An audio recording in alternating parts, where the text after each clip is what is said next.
You're listening to Two Girls, One Crossword. Good morning, everyone. How'd you sleep? Good morning. Thanks for asking, actually. I did sleep okay. I slept well, too. I finally realized that I have to set my AC unit in the bedroom to like 63 degrees. I need it to be freezing cold. What do you set yours to? 64.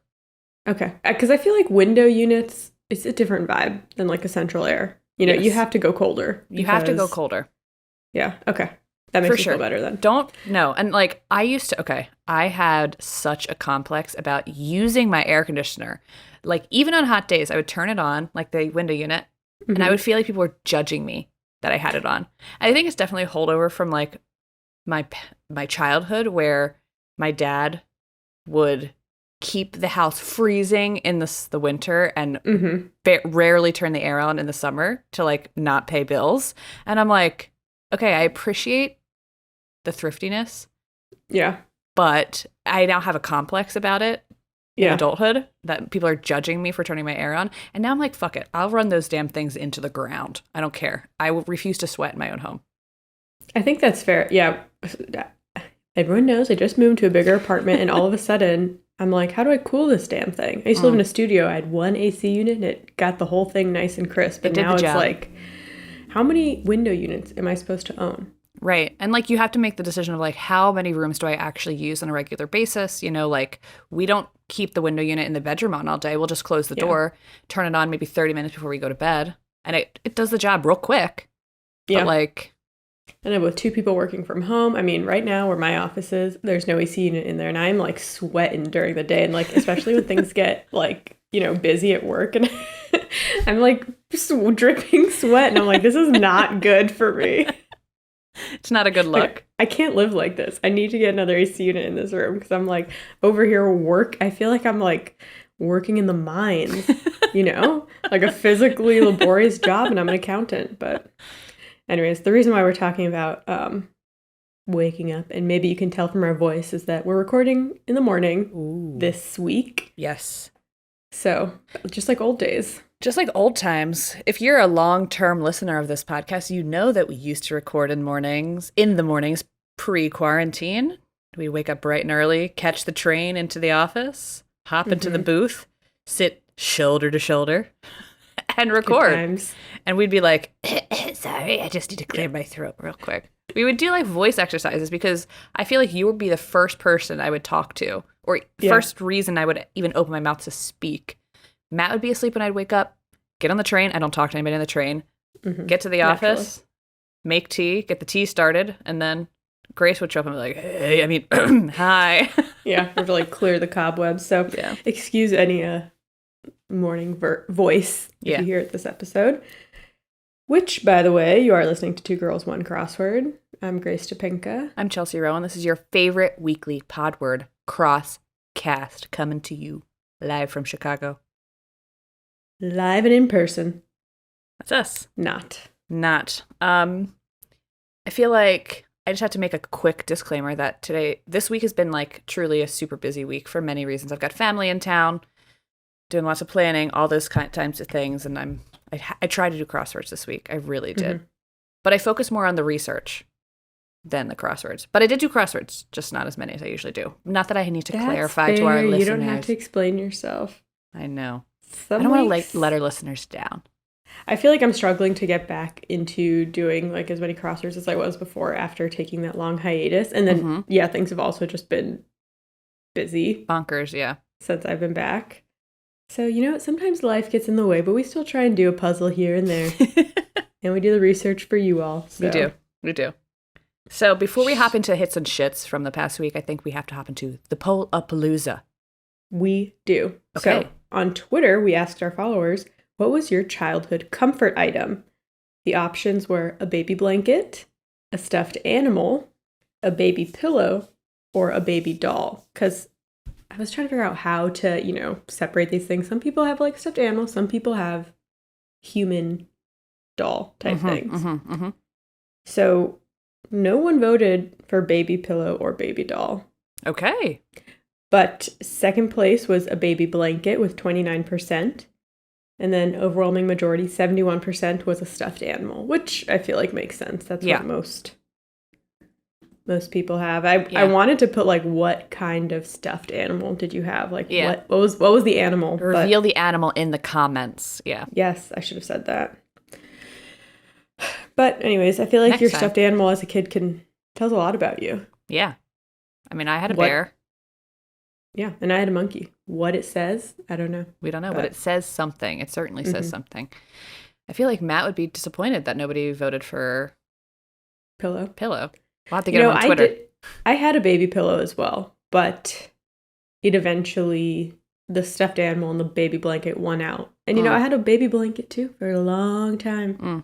But it didn't stand the test of time. Yeah, so. I had a bear and a doll, but the bear really... I think actually, now that I'm thinking about it, I think my doll's name was Squishy because she had the plastic face and the squishy body. I love people's, like, our names for stuff. My niece has a panda that she calls Pandy Matankin.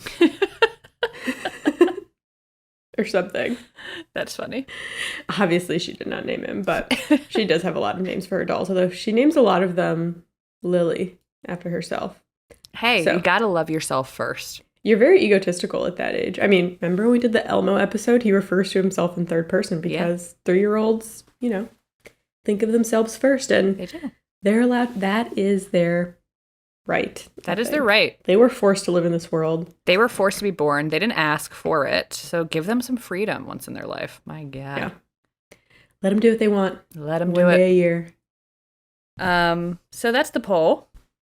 Is it time for... Heights and Shites? Heights and Shites. Yes, a potentially short Heights and Shites. Let's see. I'll start us off. I liked the theme from the Friday, June 10th New Yorker by Ross Trudeau. We like Ross's puzzles on this podcast. The theme, the revealer, was 34 across. Craft beer and a hint to the contents of 4 squares in this puzzle. So if you're new to New Yorker puzzles, New Yorker used to never do themed puzzles. They recently announced that they're releasing a puzzle every day of the week, Monday through Friday, and the Friday puzzle will always be themed. So it's exciting. It's big for them. It's big, and it's new. When I started doing their theme puzzles on Friday, I was like, this is crazy to see a theme in the New Yorker. And to see a theme that has a rebus, because it says contents of 4 squares in this puzzle. And our listeners know what rebuses are, and if you don't, sorry, but essentially it is multiple letters in one square of a crossword. And it could be random letters, or it can be a number sometimes, or it can be a whole word in the square. Anyway, so the theme was craft beer. The answer was microbrew for 34. That was the revealer. And so microbrew, you have to think like a tiny brew inside of each of the 4 squares that are part of the theme. And so an example, 16 across, minor legal matter, ? Emancipation was the answer, and IPA was the rebus. And so IPA was all of the rebus answers. So it wasn't like they did IPA, ale, lager in 4 squares. It was just IPA for all of the rebuses. Another one, I thought you would like this, Grace, 24 across, where you can take an Impala to see Impalas. Car show? Car show is a good guess. It's Safari Park. Oh. And the IPA. Yes, into one. Yep. Let's see. And then 48 across, mountain rescue groups, ski patrols. Nice. And then 57 across, contradiction named for an Italian-American physicist between the lack of evidence of aliens and the supposedly high probability of their existence is called the Fermi paradox. So IPA between Fermi paradox. I've never heard that before. I've never either. I've heard of Fermi paradox, but I didn't know that that's what that was. Mm-hmm. But yeah, I feel like we talk about aliens sometimes. Yeah, they come up. They do. Also from that puzzle, let's see. Oh, more from the theme. Sorry, I think I wanted to read a couple of the downs because the ones I just read are all the acrosses, but the down answers crossing through the IPA rebus also had, obviously, IPA. I'm just going to name 2 that I liked. 39 down, let fate decide between 2 options. And the answer was flip a coin, which is relevant to us. We will soon be flipping a coin here. 47 down, battleground for an edit war. Wiki page. I thought that was pretty cute. And then shout out 64 across, Bacall's Love familiarly. Bogey McCall. We just talked about them a couple episodes ago. We did. There's some cool pictures on the Instagram. Check it out. Go listen to the episode. Get your mind blown. That kind of thing. Casual. Yeah. I love when we see our topics come too. up. They feel smart then when I fill it in. I know. And sometimes I'm like, sometimes the clue is like oddly specific. And I'm like, we talked about that on our episode. Who is listening? I don't know. Maybe in my mind, everyone. Yeah, exactly. So I'm like, is that me being egotistical? Maybe. I won't apologize. I liked the Sunday Washington Post by Evan Bernholz from June 12th. There are a couple clues I liked. 97 across, blank Sylvia, unseen It's Always Sunny in Philadelphia character whose existence fuels a conspiracy theory. And it's Pepe Sylvia. It's good. 119 across, untitled blank game, video game featuring a disruptive bird. Untitled Goose Game. Yes. Remember, that had a hold on society for a while. It did. And I feel like, honestly, it's a good party game. If you, like, are, I don't know, under the influence or something, and you, like, just want to stay in the house and just lounge, you can put that on. Play a game for, like, 5 hours, yeah. Yeah, that. It's a good one. And then this one, I never heard this before. 87 down, move in dated slang. Cheese it. Like, we gotta huff it, we gotta cheese it, like that kind of I guess. Well, it seems like move with the exclamation, like you're telling someone to move. Oh, cheese it, Buster. Yeah. I'm gonna say that now. I know, I never heard it before, but now it's good to know. That's all I got for that one. Oh, okay. The Saturday, June 11th, New York Times by Sid Sivakumar is such a good puzzle. Highly recommend. One across, the opener was fun. Travel, aid, and science fiction. The answer was time warp. That was good. Mm-hmm. I liked this one, 13 across. I think this is the first time I've seen this in a puzzle. Some spandex garments, and the answer was shapewear. Love to see shapewear. 29 across, what might collect a lot of checks. To-do list? A list, yes, very good, Grace. I love where your head is at. One down, they can be graphic. Mangas? T-shirt. Comic books. Oh. But that's a really good guess, too. That's really smart. There's constructors taking notes out here. Exactly. Let's see. Oh, I feel like we talked about this. I can't remember if we talked about this specifically on the podcast. I should have looked at our master list. But we've seen this come up in puzzles before, and we were surprised by it. One, it has like the worst name ever, but also the best name ever. Anyway, I'll just read it. 41 down, banned backyard game. And it's jarts. Oh, right. Did we talk about this on the podcast? I can't remember if we just sort of. I think it came up in hits or shits as like, look, I learned about this thing. Okay, yes. Is jarts still banned? I don't know. I've never tried to play. The name alone is off-putting enough. It's like you're sharding in your jeans. It really does. Or you have to play darts in jeans, which I think is not dangerous. But hey. Yeah. Last one from the puzzle that I really liked. 34 down, abrupt change in tone, perhaps. Perhaps in a crossword clue often acts as like a question mark, which is something I only like recently just had a revelation about, that it makes the answer sometimes punny. So for instance, abrupt change in tone might be like just about your voice, but they added perhaps at the end. So, tan line. Nice. It's like a trick. Yes. I liked the June 14th New Yorker by Anna Schechtman. Okay. 33 across, 2021 Pixar film that the Times punnily called Calamari by Your Name. Which was Luca, which, okay, can't get into this, but some people do think that Luca has like LGBTQ undertones representation. I feel like, I don't know, there's no romantic plot line in the movie. I feel like that alone is something to like, be happy about, because I think sometimes these kids movies with like they all revolve around romantic plot lines. I'm like, why does the like 8-year-old need to be like, why does it need to be a main part of the movie? Right. No, you're totally right. Like, why do we have to add like the sexual element? I mean, because you know, that's the basis of all relationships, romantic relationships, right? Well, not necessarily, but you know, there's that element of like romance. Why do we need to do that? And it's like, they're literally children.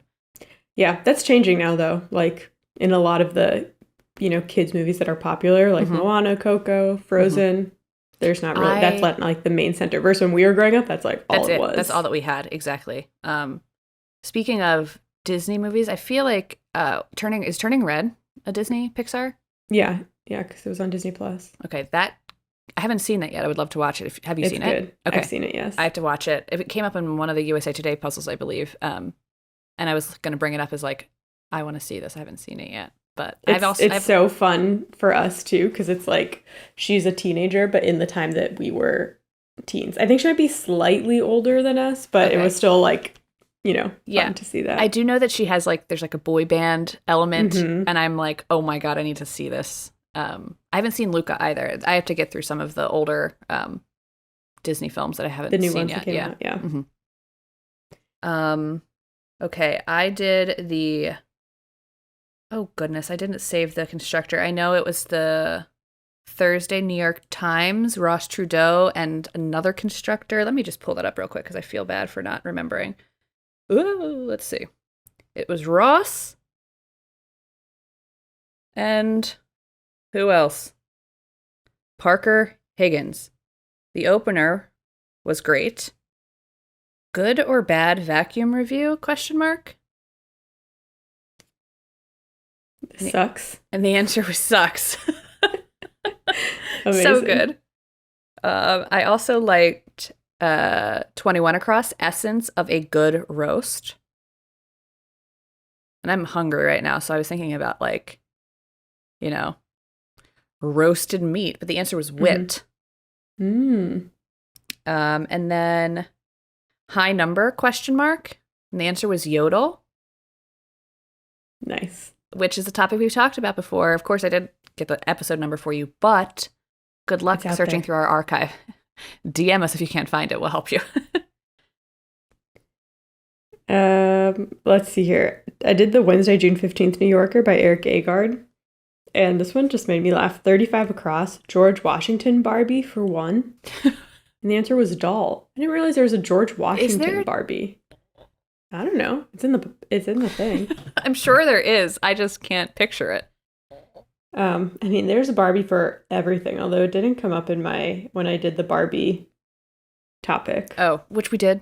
A Barbie topic. Blue-Eyed Monster. That's all I know. Yeah, that's one of the ones where I think we both memorized. It's like the Blue-Eyed Monster, where she talked about Barbies. I talk about the Loch Ness Monster. It's a pretty good one. I feel like the Loch Ness Monster comes up a lot. Oh, there is a George Washington Barbie, 1996. Can you show us the screen? If you're on YouTube, you might be able to see it. Yes. Let me see if I can.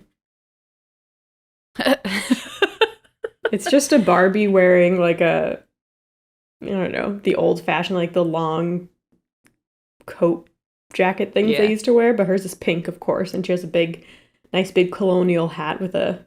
Wait, is it like a female Barbie, like a woman Barbie? Yeah. Oh, I love that even more. It's from the FAO Schwartz American Beauties collection. Oh my God. I need to deep dive into this. We do. And it gives me very much American Girl doll vibes, just the costume. Yeah.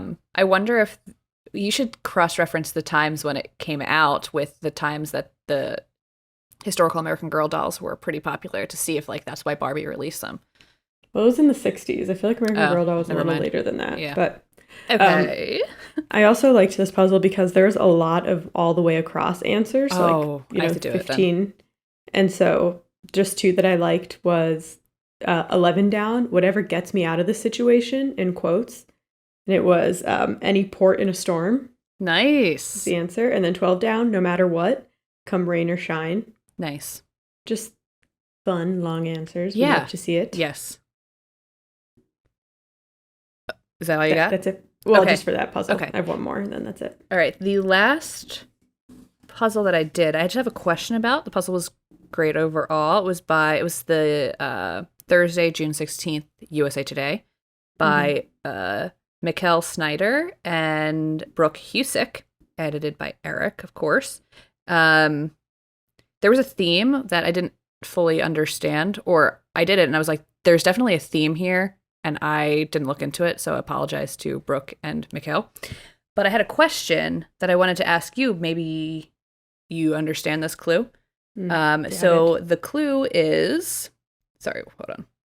Pulling up my pictures here. The clue is 8 across, animal, such as jorts or gene. Hybrid? And the Like answer, a liger? The answer is cat. Oh, I think jorts and Jean are the name of cats online. Oh. Like famous internet cats. Okay. I completely over my head, and I was like, I don't get it. Because it was capitalized, right? Jorts and Jean. Yes. Oh, you're right. Mm-hmm. Which is funny. We were just talking about jarts. Now we're talking about jorts. Jorts is a cute name for a cat. It is. I'll say it. I like jorts to wear in my day-to-day. I like jorts. I'm a fan of jorts. I need to get more jorts, actually. We support jorts in this podcast. We do. If you want to wear jorts, wear them. Officially endorsed by Two Girls, One Crossword. That's it. That's all I got. That's it. Okay. I'll just end with this one. The Monday, June 13th New Yorker by Natan Last. 18 across, celebrity headshot. It was Botox. Oh, it's good. 30 down, one who practice a dyeing art. But dyeing spelled D-Y-E-I-N-G. Colorists. Nice. And then, I didn't know this one. 34 down. Psychedelic mushroom, whose color and role in Nordic shamanic rituals is believed by some to be the source of Santa Claus's red and white suit. What a long clue. It's Amanita. But I'm surprised it didn't come up in our, Santa topic or Christmas topics. Why Christmas is taken from. Like, all Christmas traditions are pagan holidays. Yeah. But, interesting. Yeah. So, there you go. That's it, folks. Shout out to Psychedelic Mushrooms. Yeah. That's it, and that's all. I guess it's time to move into the coin flip. Flip it. All right. Now. Did you hear my voice crack? Okay. I'm flipping the coin now.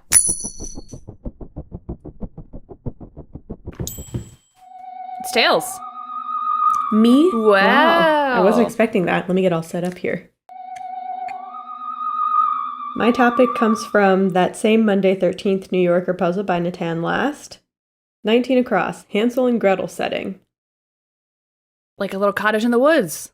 Well, the answer is forest. Okay. But my topic is on Hansel and Gretel. And Gretel. Oh my God. Yes. This reminded me of, it's kind of similar when I did the Cinderella episode.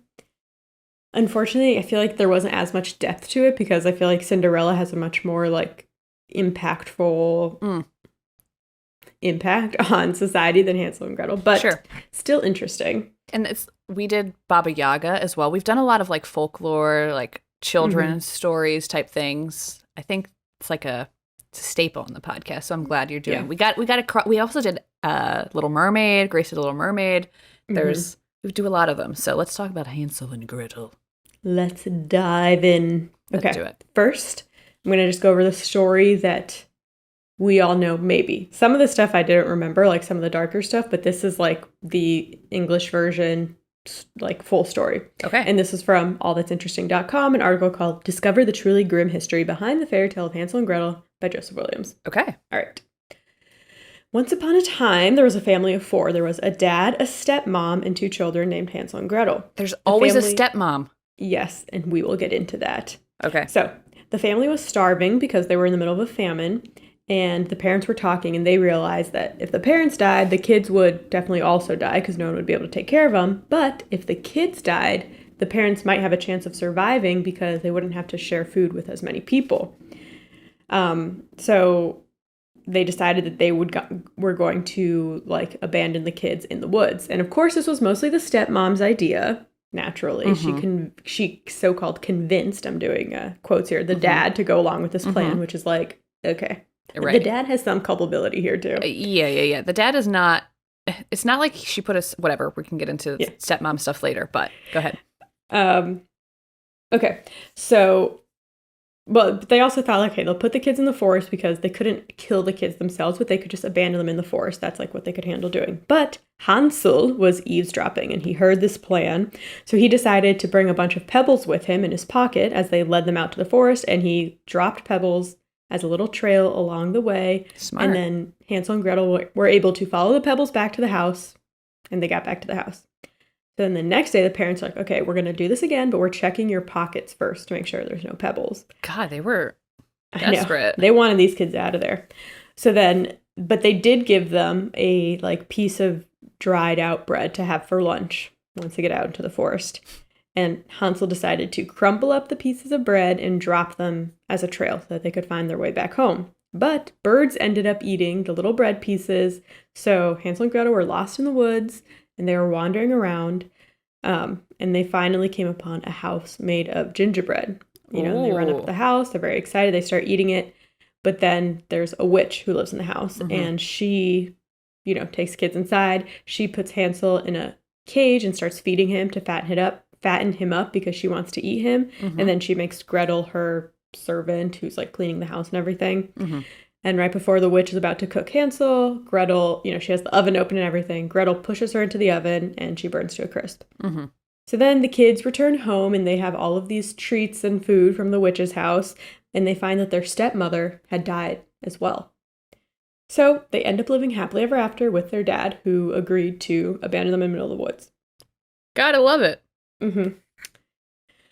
So that's like the story that, you know, that's canon, what we have. Yes. But of course, that's not the original story.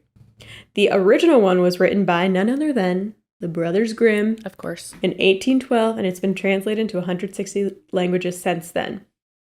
And this article pointed out that the Brothers Grimm did not ever intend on writing children's stories. Quote, they would have laughed at the idea. They were scholars and historians. They wanted to record the oral history and folklore of their region because they were afraid that their culture would be overrun by France during the Napoleonic Wars. They collected over 200 stories.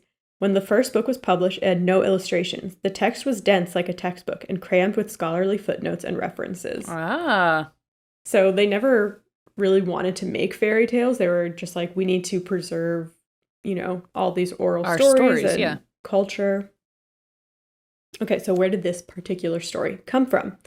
There's proof that this one comes from their neighbor, Henriette Dorothea Wilde, which is a great name. She told the Grimm brothers lots of stories over the years. Like a lot of the stories in the books were from her and her family. And, you know, older members of her family would help fill in details. And side note, she actually married one of the Grimm brothers 10 years later. So good for her. Yeah. Forget how young the Grimm brothers were when they started. Yeah. I think they were like in their 20s. Yeah.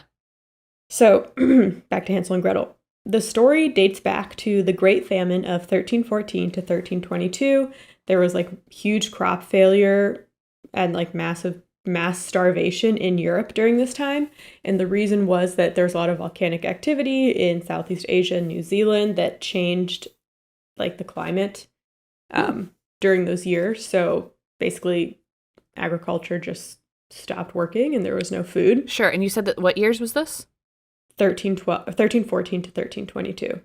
Okay. This is close to the plague, the bubonic plague as well. So people said that like the Great Famine gets overshadowed by the plague. Okay. But this was also a time where a lot of people died. Some scholars say it wiped out 25% of the population. Crazy. So there's a lot of stories about like what happened during the famine. Some say that elderly people chose to starve to death so that young people would have a chance of surviving. Christ. Some historical accounts said that starvation got so bad, people would extract bodies from the cemetery to eat, and that mothers would eat their children. Did this really happen? Oh, we kind of touch on that later. But some people said like mothers were forced to eat their children to be like, you can't take care of a kid right now. It's better off to eat this child. And then once the famine is over, then you have a chance to have more kids and repopulate again. Oh. Yeah. Again, not sure if that actually ever happened, but. Sure. I mean, people in extreme situations do extreme things. Think of like the Dahmer party for sure. But like, yeah, you still have to take some things with a grain of salt. Okay, so then Hansel and Gretel, those were two of the most popular name or like very common German names at the time. So the story isn't about two specific kids, but just about kids at the time who may have been abandoned by their parents because the parents couldn't feed them. Okay. Especially if you have 10 kids, like get rid of a couple of them, whoever eats the most. You gotta do what you gotta do. Whoever's the hungriest out in the street. Exactly. But Hansel and Gretel wasn't the only story of its kind from this time period. And this happened with Cinderella too, especially this guy, the Italian fairy tale collector, Giambattista Basile. I remember he also did a very similar Cinderella story. Yeah. But he published a similar Hansel and Gretel story in the 17th century in his book Pentameron. His version was called Nenio and Nenea. So again, like just two children's like Jack and Jill type thing. Yeah. And in it, a cruel stepmother forces her husband to abandon his two children in the woods. The father tries to foil the plot by leaving children a trail of oats to follow, but these are eaten by a donkey. So, again, extremely similar. Okay. There's a Romanian story called The Little Boy and the Wicked Stepmother. This is even darker. So, in this fairy tale, two children are abandoned in the woods again, and they find their way home following a trail of ashes. But when they return home, the stepmother kills a little boy and forces the sister to prepare his corpse for a family meal. The horrified girl obeys but hides the boy's heart inside a tree. The father unknowingly eats his son while the sister refuses to take part. After the meal, the girl takes the brother's bones and puts them inside the tree with his heart. The next day, a cuckoo bird emerges singing, "Cuckoo, my sister has cooked me and my father has eaten me, but I am now cuckoo and safe for my stepmother." The terrified stepmother throws a lump of salt at the bird, but it just falls back on her head, killing her instantaneously. So. Damn. I don't know what type of stuff they're trying to tell kids these days. What in the goddamn hell? Okay, so they all have kind of a similar vibe, starvation, kids being abandoned, evil stepmothers. It reminds me of the Baba Yaga story. I can't remember the name of the girl. At the time when we were talking about it, the story was related closer to like a Cinderella because it was a stepmom and stepsisters like abusing a woman, like a Cinderella-esque character. But unlike other more traditional Cinderella stories with like the prince, in the Baba Yaga story, they send the Cinderella character out into the woods and she stumbles upon a house of a lone witch who, if you don't do things right, is going to eat you. So it's similar to Hansel and Gretel as well in that way, which I think is interesting how all these stories are kind of interconnected in some way. Yeah. So Hansel and Gretel is just one of many. And the Grimm's brothers changed their story over time. So in the original story, it wasn't a stepmother. It was just their mother who abandoned them, just like real-life mothers had abandoned their children in hopes that they could survive the famine and maybe have more children after. But some think as the brothers realized that children were reading their stories, they changed things around. So maybe having an evil stepmother didn't seem as bad as having an evil mom. But again, it's like, why? There are there's always been a lot of stepmoms. There were a lot of stepmoms at the time because a lot of women died in childbirth. And it was expected that a man would remarry because he's not going to take care of his I was about to kids. say the same exact thing. Yeah. But yeah, somehow like being an evil stepmother makes more sense. But I read an article that was like in defense of stepmothers, the scapegoat of like all fairy tales. Yeah. And I think too, it's just like there's something like, well, also, like, women always have to be, women are the evil one because it's not like they stumbled upon a warlock who's trying to eat them in the forest. It's a witch, and a witch is like that exaggerated evil version of a woman, you know? Well, even in Cinderella, it's like all the women are, like, it's kind of like women are always trying to compete with you, unless it's like a fairy godmother type situation. Exactly, But I actually also want to talk a little bit about the witch and kind of point out the anti-Semitism in Hansel and Gretel, along with basically all the other Grimm fairy tales. Oh, for sure. Yeah. So, like the witch, with the hooked nose who wants to eat these little white blonde children is a reflection of anti-Semitic stereotypes at the time and still today. And she comes up in other Grimm stories like Rapunzel and Snow White. That's like a big issue with Rapunzel, especially like the new one that came out, how they portray Mother Gothel. Yes. I mean, she has like, a curved nose, she has dark curly hair, and then Rapunzel's this like beautiful blonde blue-eyed baby. Who's innocent and pure, and Mother Gothel is like, I just want to stay young and abuse this girl forever. It's like, yes, exactly. Interesting. And a lot of these tropes like continue today, and people might not know the like kind of where they started. We see, you know, like with the goblins in Harry Potter, that, you know, they run the banks, and some people are like, well, she did that on purpose. I don't know if she did that on purpose, but either way, it's the original stereotype is also steeped in anti-Semitism. Yes, yeah. But the Grimms have other like blatantly anti-Semitic stories like The Jew Among Thorns and The Good Bargain. And those are still in, like if you look at Grimm collections of Grimm stories. And all German households were required to own a copy of the so-called sacred book, and schools were required to use its stories as literature, and the stories became a symbol of German nationalism, but the villains were always coded as Jewish. So, yes. Of course, this is like a much deeper topic to go into that I don't have time to cover, but just something interesting to point out. It's extremely interesting. Yes. And of course, there have been people who cover it much, you know, much better than I ever could. So just wanted to point that out. Sorry, before you go on, if you're interested in folklore with a pro-Jewish, like, I don't know, bent, the main character in this story is Jewish, and it's a really interesting look about how, like, kind of Slavic, or maybe it's Russian folklore intersects with the Jewish culture, but it's fantasy at the same time. It's called Spinning Silver by Naomi Novik. It's one of the best books I've read in a very long time. And that came up in one of the articles I was reading. They talked about that. So. Would recommend, yeah. All right. If you're looking for folklore with pro-Jewish sentiment. Okay, so back to Hansel and Gretel. There have been many modern iterations since. Maybe not as many as Cinderella, but these are some interesting ones that I found. Tim Burton made a Disney Hansel and Gretel in 1983 with an all-East Asian cast, and it only aired once on October 31st, 1983 at 10:30 p.m. It's like live action. That's random. Why East Asian specifically? That's okay. I don't know. I was looking at like, you know, pictures of it, and it looks very strange. Of course, it's Tim Burton, and it's also like in the 80s. Yeah. But it's crazy to me that it, like, they said the only other time it's been shown was at his MoMA exhibit. And like another Burton exhibit in France. So I was also reading the plot, and it's very dark for a Disney movie, which maybe is why it only aired once at 10:30. I don't know. Yeah. But anyways, interesting. We'll definitely post some screenshots of it on our Instagram.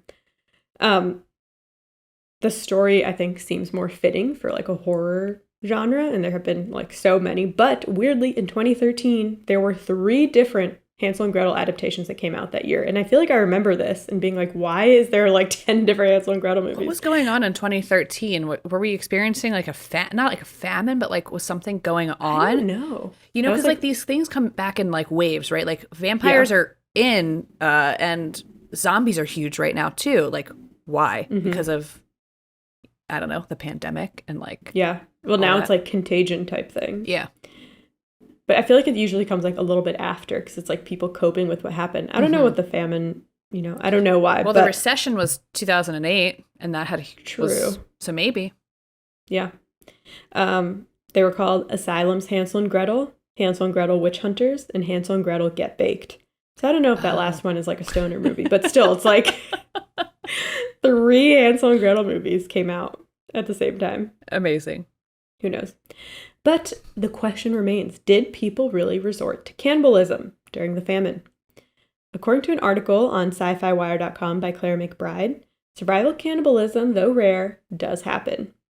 Quote, "It's certainly possible that beneath the sensationalist images of starving men dying as they dig up corpses to eat is a grain of truth, or at least something real and scary enough to come out years later in a fairy tale. Hansel and Gretel reflects those very real fears, the idea that, when famine comes, the people who are meant to care for you will fail you. Hansel and Gretel contend not only with their mother, but with their father's inability to protect them from the consequences of famine. In the fairy tale, after the children successfully kill the witch, the mother dies, suggesting a connection between the 2 characters.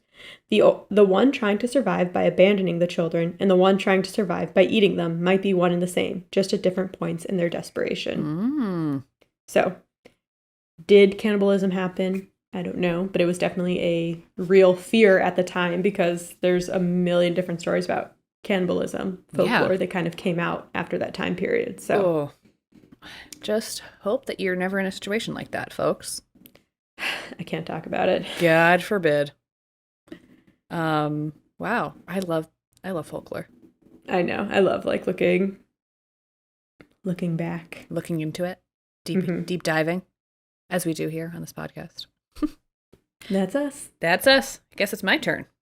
I guess it is. My topic comes from the Friday, June 10th New Yorker by Ross Trudeau. One down. Burn, as in the Hindu funeral rites of Antyeshti. And the answer is cremate. Mm-hmm. We're talking about Antyeshti today. Ooh, okay. I was thinking about talking about cremation as a whole, but cremation is like a very dense subject, and it's different in literally every single culture. Like, I was like, am I going to talk about the East, the West? Like, what am I going to do? And I was like, screw it. We're going to talk about Antyeshti because that's what the clue is about. So what is Antyeshti? The word itself is the joining of two Sanskrit words that respectively mean last and sacrifice. So when you put them together, it means like a literal translation is last sacrifice. And as such, Antyeshti is the funeral rites for the dead in Hinduism. And like the clue suggests, that involves cremation of the body. The details of the ceremony can depend on a wide range of circumstances, such as region, caste, gender, and age of a person upon death. So what exactly is Antyeshti? Antyeshti rites are the final sacraments known as Samskaras. And I apologize if I'm pronouncing these wrong. I probably am. I tried to look it up, but I have a really difficult time pronouncing words. Anyway, so the final sacraments known as Samskaras in the Hindu religion. Samskaras are a series of rites of passages, rites spelled R-I-T-E-S, in a Hindu person's life. So like, just like in Christianity, like various Christian religions, you have your baptism, your communion, your confirmation, your wedding, and then your death. Like those are rites of a person. That's what we're talking about right now in Hinduism. It's called Samskaras. Those are the names of all the rites of passages. And these rites of passages begin at the moment of conception for a Hindu person and are performed at each important stage of life. The word samskaras translates to putting together, making perfect, getting ready, to prepare, or a sacred or sanctifying ceremony in ancient Sanskrit. Like I mentioned before, it begins with conception, then birth, a baby's naming ceremony, then continues with various life stages such as graduation from school, wedding, honeymoon, pregnancy, and raising a family. Those are all rites of passages. Honeymoon? Yes. That's nice. Very much so. A vacation. I know. Something I thought was interesting is that in the past, and especially more so in India than in other parts of the world, there's a point in your life, like you get married, you raise your kids, and then there's a point in your life where you essentially retire from public life and you basically become homebodies, for lack of a better word or understanding, and you dedicate your life to like your religion and like your spirituality, and you prepare for death essentially by connecting closer with the religion. I thought that was interesting, and it used to be a very formal thing. Like you did it and then you went and you stayed at home and like that's kind of like what you did. And now it's practiced more loosely, especially, you know, as the world modernizes a little bit. You know, it's kind of hard to just become a complete recluse, but I thought that was interesting. Okay. So the rites I just listed are external rites. So samskaras can also refer to inner rites, such as resolutions and ethics as a person. For example, compassion towards all living things or having a positive attitude. Those are internal rites that you have to like keep as well. And they can include formal ceremonies with ritual readings of hymns, chants, and ethical promises. The goal is to place the individual as part of dharma, which is being right, good, just, moral, true, spiritual, responsible, duties to the family members or society in general. So that's kind of like what you're doing. Of the samskaras, we're focusing on Antyeshti, which is the final rite of passage in a Hindu person's life. So how does it work? Like I mentioned before, it depends on where the rite is being performed. I'm going to start with a typical Antyeshti rite in India. It's not the same for everybody, depending on like your age, your race, or your gender, or your caste position in society. But this is like a very general overview of what Antyeshti will look like for like a quote, typical Hindu person. As death approaches, relatives and priests, known as Brahmins, are summoned. Mantras and sacred texts are recited, and ceremonial gifts are prepared. After death, the body is removed from the place of death as soon as possible, and the funeral ceremonies begin. During the funeral ceremonies, relatives of the deceased wash the body, and the body is then dressed in clean cloth and covered with flowers. This practice varies among sects, but white cloth is typically used for men or a widow, and red cloth is used for a woman whose husband is still alive. The big toes of the deceased are then tied together with the string, and then a red, yellow, or white tilak, or a mark that you put on your forehead, is placed on the forehead. After this, a few drops of water from the Ganges River is poured into their mouth. And then the body is carried over to the place of cremation while reciting mantras. The cremation grounds are called Shmashana, and it is located near a river, like usually always located near a river, and if not near a river, directly on the banks of a river. There are also special sacred burial or cremation grounds that you can have this ceremony at if you're rich enough.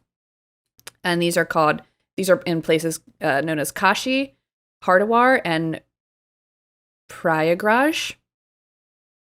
Anyway, so you carry the body over to the cremation grounds. And then, once you're there, the eldest son of the deceased and the officiating priest perform the final cremation rites by lighting the funeral pyre. Before cremation, however, the son will recite a eulogy or a hymn, and then place sesame seeds or rice in the dead person's mouth, and sprinkle the pyre with ghee, and then you draw 3 lines signifying various deities on the body. Before lighting the pyre, an earthen pot is filled with water, and the lead mourner, usually the son, will circle the body with it before throwing the pot over the shoulder so it breaks near the head of the body.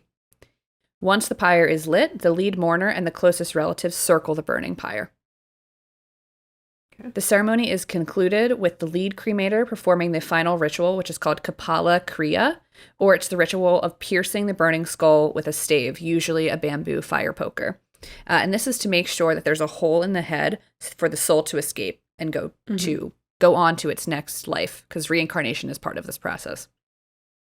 The only exception to cremation in Hinduism is for young children and saints who are buried because their bodies are considered pure. So everybody else's body is considered impure, and therefore you burn the body. And the only thing that you need to keep from your body, the body isn't important, it's the soul, because the soul is what's reincarnated. Okay? But a child or a priest, they're considered pure, and therefore their body is kept intact and buried. Cremation, in burning, it enables the departed soul to abandon attachment for its previous body and move swiftly forward to the next chapter of life.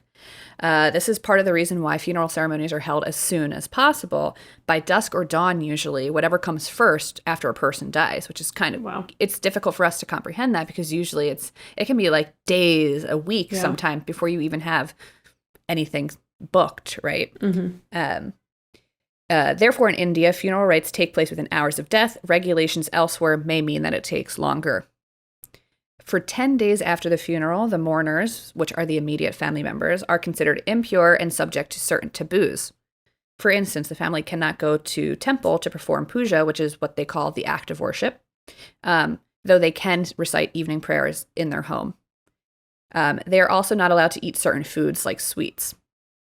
During this period, they perform rites intended to provide the naked soul of the deceased with a new spiritual body in which it may pass on to in the next life. It's essentially like to encourage reincarnation for the recently deceased.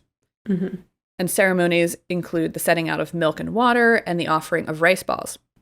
This period of time is for venting your grief, the belief being that you must release your emotions so as not to live a hindered life. So you have to grieve at this point, because holding it in like they say, a hindered life, you won't live like a pure, free life. But I want to note that these funeral customs are not made for the mourner. They're made for the deceased person, right? The whole point of this last rite is to promote reincarnation and to get the soul to leave the body as fast as possible, but in like the best way possible. And it's to ensure a smooth passage for the soul to a better level of existence. At the end of the mourning period, the Hindu priest lights a special fire called Havan or Homa for the journey of the soul of the deceased. And after that, a sanctified meal takes place in the presence of relatives and friend. And at a prescribed date, I've read in a couple of different places that this is 3 days after the cremation. The bones of the deceased are collected and disposed of either by burial or immersion in a river. I think it's more traditional to go to the Ganges River and like put the bones there. A lot of people will actually, like, if you're not in India, they will make the journey to India to dispose of the body in the Ganges River. After the Anyeshti ceremony is over, family will continue to perform rites honoring the dead for years to come. These are called Shraddha and have specific times when they are performed. One of the most important Shraddhas is performed on the first anniversary of death. Balls of cooked rice are often offered to God and in turn to the departed soul. And so it's interesting that like this is the final rite of passage in the deceased person's life, but that it adds more rites into the living people's lives. Like they have to perform more rites, these Shraddhas, like every year until their own Anyeshti, which I think is interesting. And then Anyeshti is different in the West, like in England, for example. The family, like, because first of all, you're not in India. Second of all, there's different regulations because, you know, in India, you're like, I need to do this as quickly as possible. But in the UK, for instance, there's definitely, you have to like call the funeral home and you have to wait and do all these things. So the family will contact the funeral home and a Hindu priest in order to perform the rite. And during the funeral, the relatives and friends first go to the funeral home or chapel where the priest recites mantras, and then some final rituals are performed. In some cases, the family brings the body to their own house where the ceremonies are performed, and families and relatives can pay their last respects with flower petals, and only then is the body then taken to the crematorium for cremation. And in England, some people will scatter the ashes in the Thames, while others will travel to India for those purposes. And that's Anyeshti. All right, there you go. I feel like the Thames is not as nice as the Ganges. Yeah. I know. I guess if some people just can't afford it, like you gotta take what you can get. I just think of the cats in Cats when they're on the barge. Oh my God. Yeah. The Thames is not in Cats the musical, but definitely is in the movie. Yes, it is. That is a wild scene. I forgot that because they kidnap all the cats. I forgot that they had to add in some plot points. They had to have some drama. I love hearing about other cultures' funeral like rituals though, because I feel like the Western funerals are so I don't know what's like detached kind of. Yeah, for sure. I was thinking the same thing. Definitely a different relationship with death. For sure. Yeah. And I like how they have like the anniversary then. There's, a ritual to do. I agree. I think that's probably the most beautiful thing in a lot of cultures is they celebrate the death anniversary. And celebrate is like a loose term. I mean that they like honor the deceased on their anniversary. It's the same thing in Korea too. They have like you put out a not sacrificial, but like a special meal, like an offering to the dead person. And then afterwards you eat with your family. And you do it every year on their death anniversary. And it's a way to like honor their memory and remember them and then pass those memories on to future generations who might never have met their grandmother, grandfather, great-grandfather, etc. Yeah.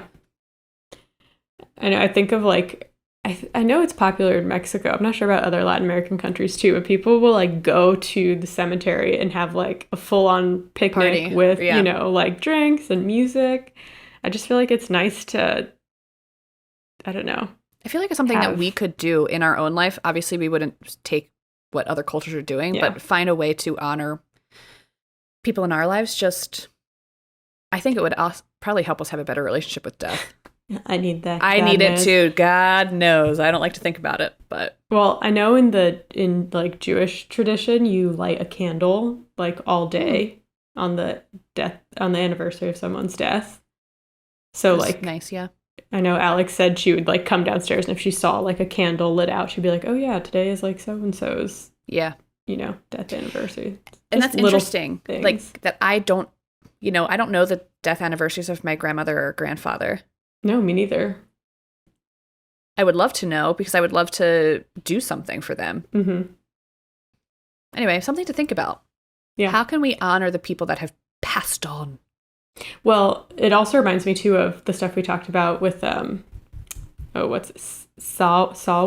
the like Halloween, the original Halloween pagan tradition where they would like kind of similar to Day of the Dead as well. I mean, it's all like, connected, but they would have meals and then invite like, deads, because that was the time of year when the world was to the spirit world was more open. Yeah. So it would be a way to like, it wasn't in a scary way though. You'd be like inviting your dead family members to like come and have dinner with you. Have some biscuits with you. Yeah. Yeah. And that was like not, I mean, obviously that's very prominent you put out food in Day of the Dead too, but even from Samhain, that was like Nordic, Irish, I forget where it was, but yeah, something to think about. Even white people used to have good relationships with death back in the day. Not sure what happened, but... Yeah. Well, Christianity happened, but... Yes. Oh, yeah. That thing. Well, let us know if you have any interesting death practices or something different. We would love to hear about it. And hopefully we see more death rituals and show up in Crosswords so we can keep talking about other cultures' amazing death rituals, because I love it. I love thinking about it. Well, love to see it. Thinking about it is like the wrong way to say. I like learning about it. Yeah, well, especially I feel like I have such a like fear of death. Mm-hmm. So it's nice to see other cultures where it's like much more embraced and normalized. It's like, okay, it's not like a crippling fear for them. I guess maybe one day I could be like that. Yes, I felt that way doing the hearse topic a little bit. Yeah. Yeah.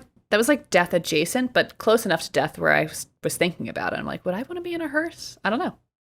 Yeah. I want to be cremated, and then I want to give like some type of, treasure hunt thing to be like, I want my ashes spread like on the top of Mount Kilimanjaro just to give someone like a good reason to travel to someplace weird. Anyways, I'll work on that. I have time, but she's workshopping. Hopefully. Yeah. Yeah. If you want to reach out to us about your own death practices or wishes for after you die, if you have something interesting, then you can talk to us on Twitter at The Good Eve Girls. Or Instagram at The Good Evening Girls, where we post photos. I don't know how I'm going to post photos of this particular topic. I want to be respectful. So keep an eye out. We'll see what we come up with. We'll see. We'll have plenty of Hansel and Gretel photos. So. Yes, we will. You can also find us on TikTok at The Good Eve Girls. Come on down. We got lots of fun things going on. But yeah, until next time, make sure to keep curious out there, and we look forward to hearing from you. We do. Bye-bye now. Bye.